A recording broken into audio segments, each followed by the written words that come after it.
Boa tarde a todos. Dando continuidade à nossa temática, o diálogo científico, tecnologia e inovação para o manejo e conservação do solo e da água, eu gostaria de chamar Marcelo da Fonseca, do IGAM, onde vai versar sobre tecnologia e inovação para a gestão das águas em Minas Gerais. Marcelo da Fonseca é diretor-geral do Instituto Mineiro de Gestão das Águas, IGAM, desde setembro de 2020.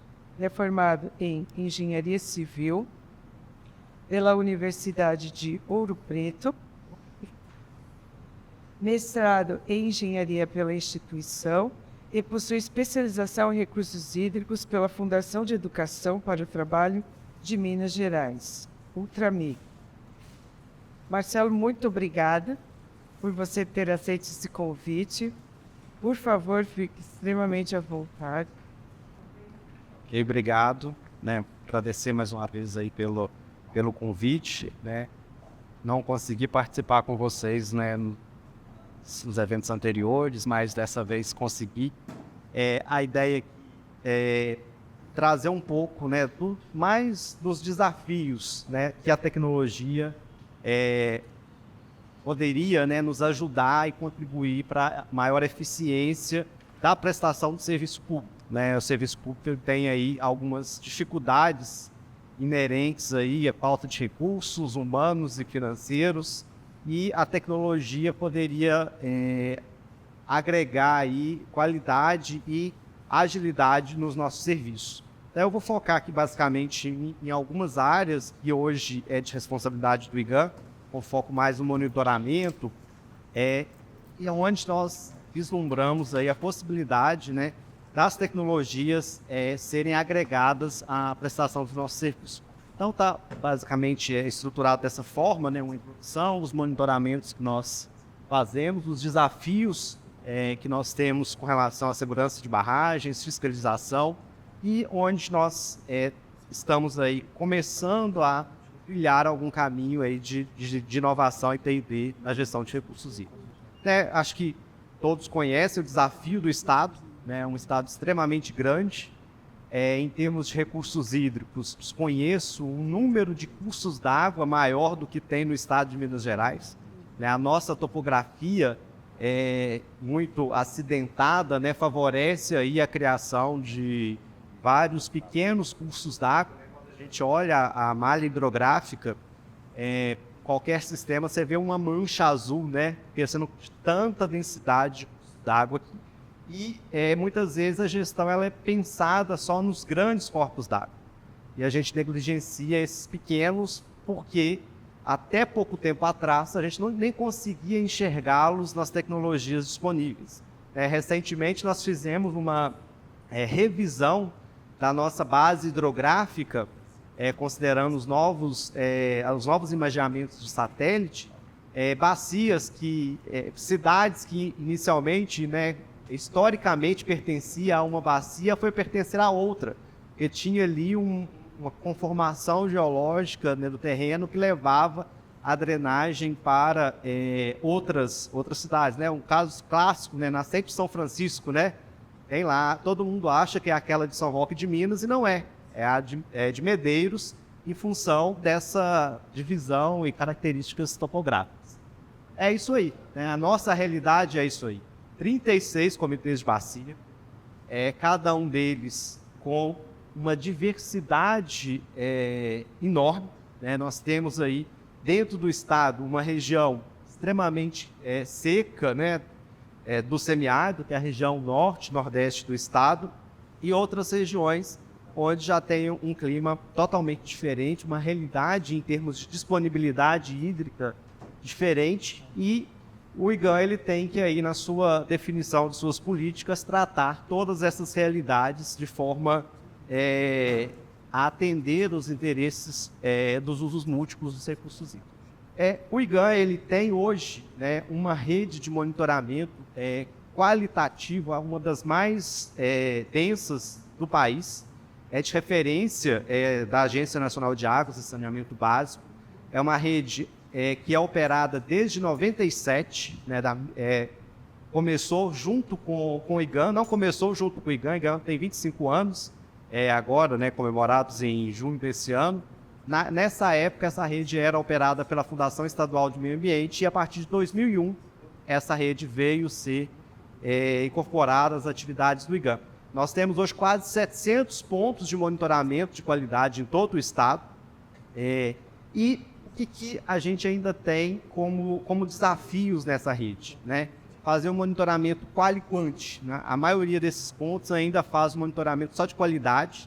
A gente está avançando agora para a incorporação também da qualidade desses pontos e a questão das análises, né, microbiológicas e de indicadores biológicos. A gente também precisa incorporar essas informações na avaliação da qualidade da água, até porque nós fazemos hoje 4 campanhas anuais, né? Isso dá um retrato daquele momento. Mas o que aconteceu naquela bacia, naquele período, se a gente tivesse aí os indicadores biológicos, poderiam trazer também uma informação mais consistida, né, do histórico que ocorreu naquela bacia. A gente faz hoje alguns monitoramentos, né, biológicos, né, com microinvertebrados, mas somente em 93 estações. Então a gente precisa também avançar com essa forma de monitoramento. E todo esse monitoramento é feito ainda da forma tradicional, né? Laboratório vai lá, coleta a amostra, despacha para o laboratório, faz as análises, publica. E hoje a gente já tem condições tecnológicas de fazer isso de forma contínua, né? Ainda caro, né? Hoje mesmo a gente estava conversando com uma das empresas que presta esse tipo de serviço aqui no estado. É da ordem aí, né? O equipamento, uma estação de monitoramento aí para 15 parâmetros, o equipamento fica da ordem de 400 mil. Mas serviço de monitoramento, de manutenção, que é da ordem de 40 mil, né? Para eu chegar a atingir isso aí com as minhas 670 estações, é algum dinheiro aí que eu vou precisar avançar.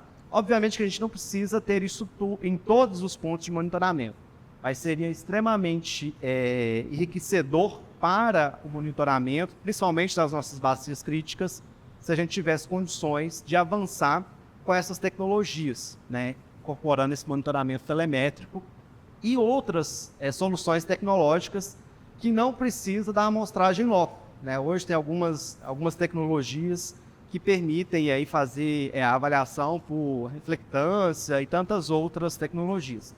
Só que aí vem os desafios de estar no serviço público, né? Hoje, para eu contratar um serviço desse, eu não tenho nem expertise da minha equipe técnica para fazer um termo de referência, tá?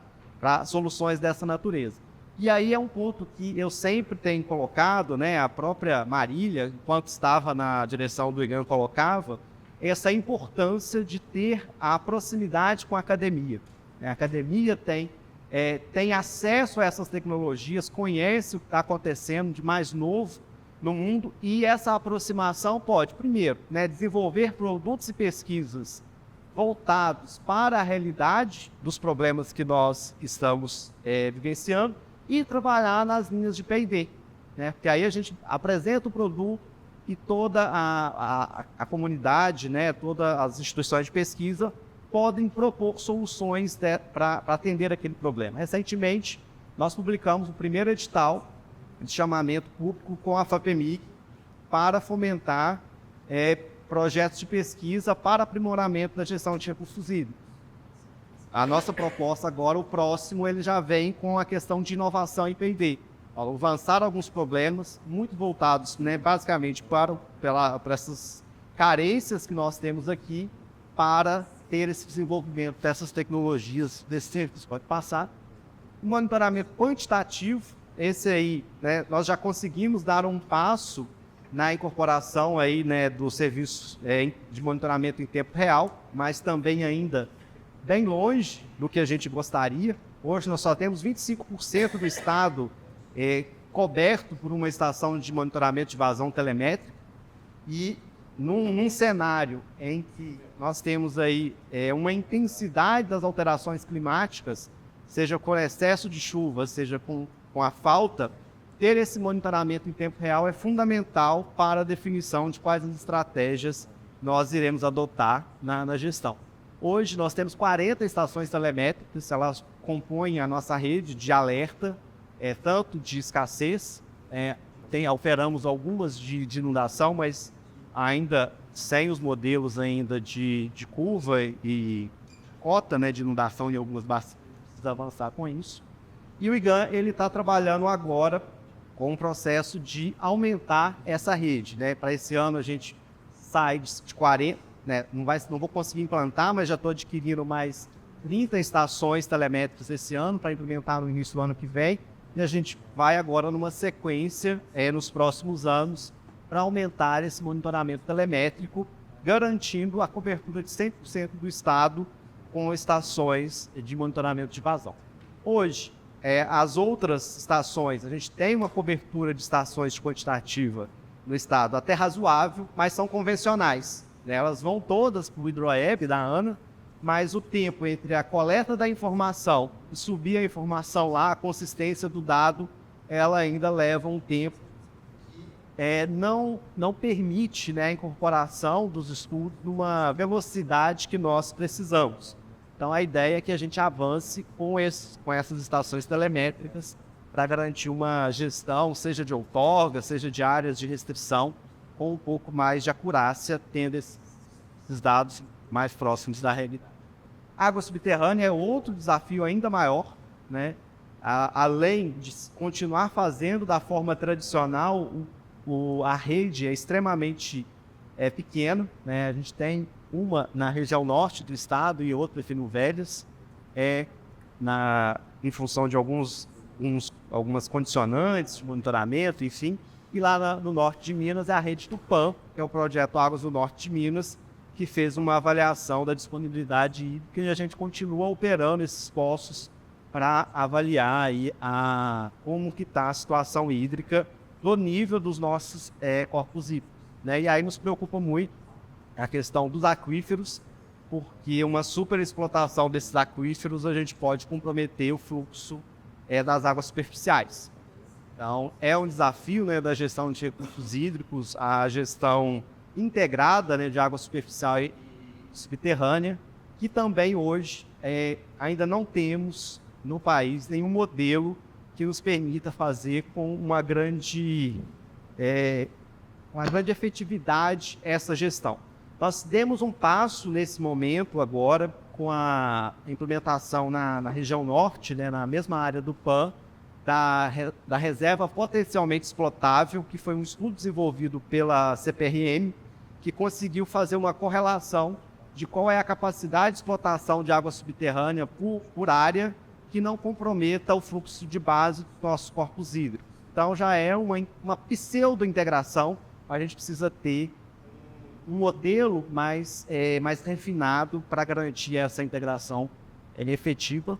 E o que hoje nós temos aí de mais moderno para a gestão de recursos hídricos é o nosso sistema estadual de monitoramento de recursos hídricos, que é o SING, que opera o Serviço de Meteorologia do Estado. Né? Ele tem uma capacidade instalada em termos de equipamentos e sensores razoável. O grande desafio aqui são os profissionais. Tá? O profissional, né, que tem conhecimento para esse tipo de serviço unicamente os meteorologistas e é extremamente difícil manter um profissional desse no IGAN, considerando aí as limitações da remuneração dos servidores. Nos últimos 2 concursos, dos 10 meteorologistas que foram aprovados, somente um permaneceu no IGAN. A nossa equipe hoje é composta de 3, sendo um servidor público, 2 equipamentos amplos, e o resto a gente trabalha em parceria com a CEMIG, que nos apoia principalmente nos períodos fora do horário comercial, no período de chuva, para essa prestação desse serviço. Hoje nós temos, né, e a gestão de recursos hídricos é isso, né, é bem integrado. Então nós utilizamos as redes de monitoramento do IMET e tantas outras para apoiar as nossas previsões, Então, nós temos aí, né, hoje, o que nós temos no estado, você vê que o estado ele tem até uma cobertura razoável em termos de estações de monitoramento, que nos permite aí desenvolver os nossos produtos.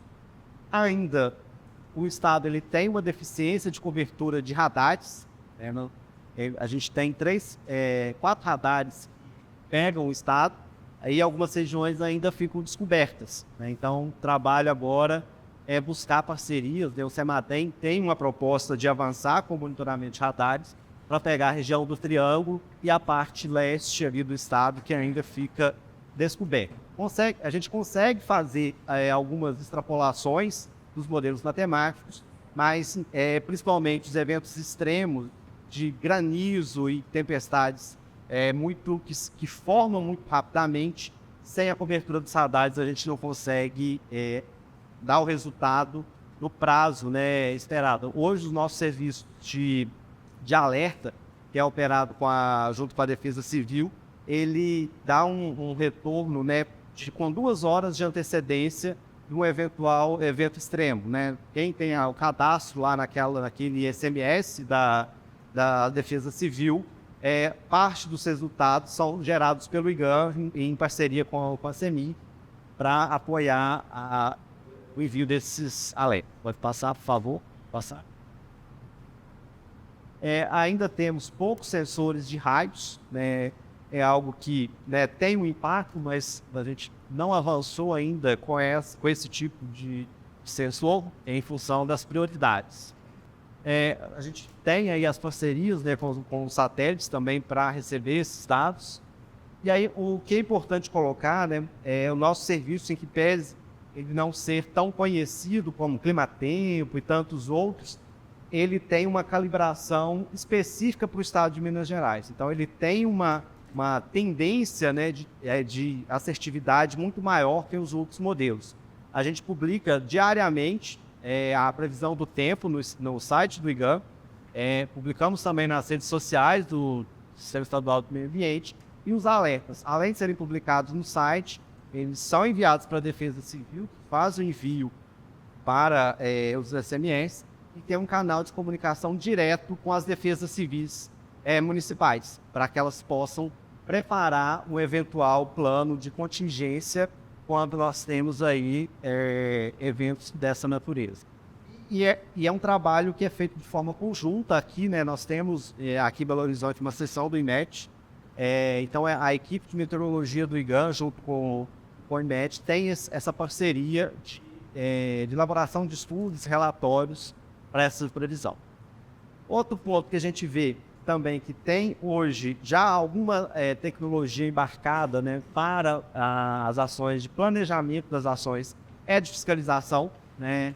O estado é extremamente grande, né? Falando só de recursos hídricos, nós temos regularizados da ordem de 210 mil intervenções em recursos hídricos, mas quando a gente faz uma avaliação por baixo do número de cadastros no CAR, ou número estimado de propriedades rurais, que é da ordem de 500, 600 mil, a gente fazendo uma relação lógica aí, né, que uma propriedade vai ter pelo menos uma intervenção de uso de água, nós ainda estamos longe de atingir uma universalização da regularização do uso. E não dá para ficar aí de propriedade em propriedade sem ter um planejamento estratégico de onde ir, né? Então, hoje, a Subsecretaria de Fiscalização ela trabalha com um plano anual de fiscalização, onde ela define, né, por meio de alguns critérios técnicos, como será selecionado os alvos das diversas tipologias que são fiscalizadas, mas aqui especificamente no caso de recursos hídricos, pode passar. Então ela pega todos os dados que nós temos, banco de dados e análises espaciais, e faz aí um cruzamento dessas informações, e a partir dos indicativos de prioridade de fiscalização, ela seleciona esses alvos e monta ali croquis e mapas específicos para as ações de fiscalização, né? Quando a gente vai, por exemplo, trabalhar fiscalização de irrigação, então é um trabalho que leva em consideração aos imaginamentos satélites, consegue lá identificar as áreas úmidas. Quando é pivô ainda é mais fácil, né? Que é geometricamente fácil de identificar aquelas áreas, e a gente vai fazendo o cruzamento com as informações de regularização. Aqui é um exemplo, né, desse planejamento. Então, é definida uma bacia que vai ser fiscalizada, consulta-se a base de dados de regularização, do CAR e tantos outros. Esse aqui foi com foco numa área de escassez hídrica, né? Então, nós monitoramos pelas nossas estações que o nível do rio estava chegando próximo do seu limite de cidade. Então, acionamos a ação de fiscalização que fez todo esse planejamento, levantando os usos que estavam outorgados, quais são os principais usos que ocorriam na bacia, e a partir desse cruzamento chega na relação aqui de alvos. São os usuários que serão fiscalizados, e aí vem ali com coordenadas geográficas, roteiros, para acessar cada uma dessas propriedades.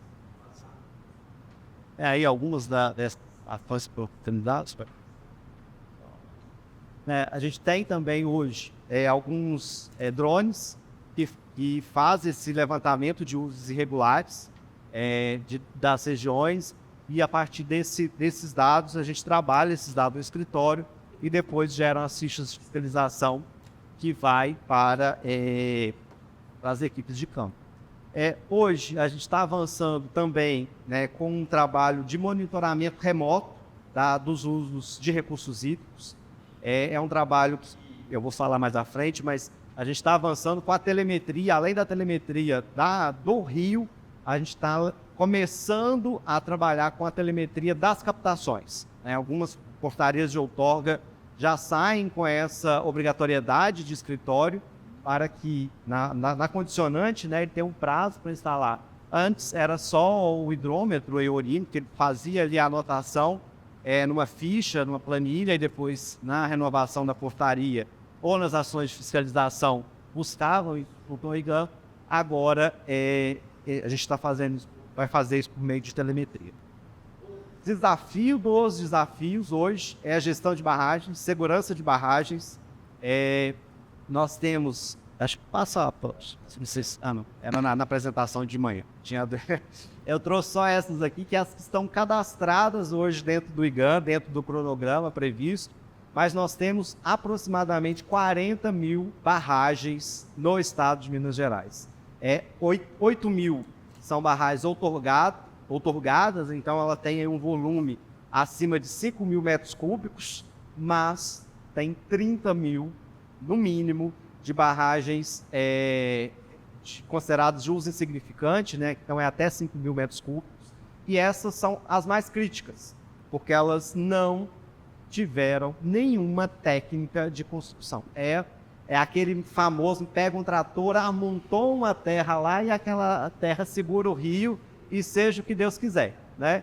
E esse período é o período em que a gente fica extremamente alerta, né? Hoje de manhã acordei, liguei a TV, passando lá o Jornal da Manhã, falando lá da BR-101, lá em Nanuque, que foi interditada. Por que a bendita da BR foi interditada? Porque choveu. 3 barragens que estavam na área de drenagem daquela... A montante daquela estrutura lá não suportou o volume de água, rompeu uma, rompeu outra, levou a BR. Por quê? Eram barragens pequenas, a equipe já levantou, não tinha nem a regularização da outorga, do uso insignificante, muito menos as medidas de segurança de barragem. Então, o trabalho que a gente está hoje avançando no levantamento, a partir de imagens de satélite, de onde estão essas estruturas. E para tentar fazer esse enquadramento dessa política, dessas barragens dentro da política. Porque a política ela traz lá uma classificação de dano potencial associado que leva em consideração não só o volume da barragem, porque nem sempre a maior reservação de água é o mais crítico. Se ela estiver próximo de residências, próximo de estrada, ela tem uma criticidade maior, que é mensurada pelo dano potencial associado. Então, hoje a gente está buscando esse trabalho de identificar essas estruturas pela área, pela identificação dessas estruturas e fazer uma classificação dessas estruturas para uma ação de fiscalização preventiva associada aí à segurança dessas estruturas. Hoje a gente utiliza essas informações aí para o planejamento e monitoramento. Quando chega alguma denúncia referente a uma barragem que está com risco de romper, a gente utiliza algumas ferramentas para levantar o máximo de informações possíveis, acionamos a Defesa Civil do município e aí, se necessário, a gente vai a campo para a assessoria técnica, levantando aí algumas informações. A gente tem muita dificuldade, né, porque essas estruturas não têm nenhum tipo de projeto, não tem responsável técnico, e às vezes você chega lá, você não tem nem condições de aferir o volume de água que está armazenado, se está assoreado, se não está, onde que está um possível dreno de fundo e outras estruturas que poderiam ser acionadas para uma situação de rebaixar o nível daquela barragem. Então a gente está buscando também, a gente já tem os drones, agora comprar sensores para poder fazer esse levantamento, essa batimetria, mesmo que não tão preciso, mas para que dê ali para o fiscal de campo um suporte para a tomada de decisão, o que fazer com aquela estrutura naquele momento. E aí, né, o que a gente vê aí como oportunidades, onde nós podemos trazer inovações para a gestão de recursos, né? A hidrologia espacial, né, que a gente colocou ali, que é buscar essas ferramentas de monitoramento por satélite para a questão de qualidade de água, vazão. Já temos, né, alguns estudos que estão sendo feitos, mas a gente precisa que esses modelos sejam aplicados no estado, conferidos com a nossa rede de monitoramento para ter ali um indicativo do que fazer, né? A fiscalização das barragens aí por essas estruturas, né, por imagens de satélites, aerofotometria, a ampliação do nosso monitoramento de telemetria por meio de PCDs. Isso é uma questão hoje basicamente de orçamento, né? A tecnologia já existe, é só um trabalho mesmo de estruturação para que a gente possa avançar. A ideia é que nos próximos anos a gente já consiga instalar alguns pontos de monitoramento de qualidade por telemetria, né, em algumas regiões específicas do estado, que a gente precisa fazer esse acompanhamento contínuo da qualidade do rio e modernizar a nossa sala de situação, que é onde a gente concentra todas essas informações da gestão de recursos hídricos.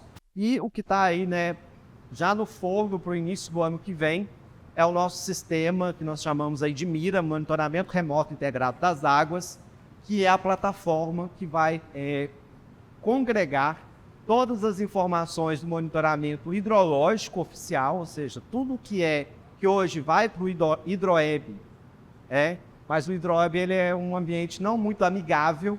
A gente vai trazer para esse ambiente aqui do estado, principalmente as estações telemétricas, não vem todas, mas as estações telemétricas ela já vai vir também com um informativo de qualidade, né, que são exatamente essas colorações aqui, que já vai indicar, acessei o monitor, eu já vou saber qual é o nível de vazão naquele rio. E nesse mesmo mapa, vocês veem que tem ali um ícone que é uma bolinha e tem uns triângulozinhos. Como a gente está avançando com a obrigação da telemetria de fluxo residual em algumas áreas, principalmente as áreas de conflito, né, nós também vamos colocar na mesma plataforma, só que diferenciando o que é oficial e o que é uma rede secundária, que são aquelas monitoramentos ali que são o que o usuário de recursos hídricos estará obrigado a fazer por meio da condicionante. E isso aí é uma gestão que nós chamamos de gestão de disponibilidade, e o outro é uma gestão da demanda, que é exatamente para cada bomba nós vamos colocar lá a obrigatoriedade, além do hidrômetro de Ourimbos, que já existe, ter a transmissão telemétrica. E aí a gente consegue, né, fazer uma avaliação, se ele está captando, se a bomba está desligada, quanto que ele captou, e essa aqui é uma tela ainda de protótipo para o órgão fiscalizador. Ele vai vir aqui uma curvinha mostrando se ele está captando acima da outorga ou abaixo da outorga e consolidando isso no final do ano, do período que está sendo monitorado. Então a gente consegue aí fazer uma fiscalização remota e garantir aí os recursos hídricos de forma eficiente, né? Isso aí já é um projeto que está sendo desenvolvido pela Universidade Federal do Tocantins um sistema muito parecido com esse. Ele foi ganhador do Prêmio ANA de Inovação do ano de 2020 e a gente conseguiu uma parceria com o MDR, né, e uma emenda parlamentar para fazer a customização para o estado de Minas. E a gente já está fazendo alguns avanços nesse sistema, que é, por exemplo, no caso deles, eles só plotavam as estações, não tinha nenhuma informação de qualidade, se aquele rio estava em uma situação crítica ou não. Então a gente já está trazendo isso para cá e uma série de outros. É isso, obrigado. Foi isso.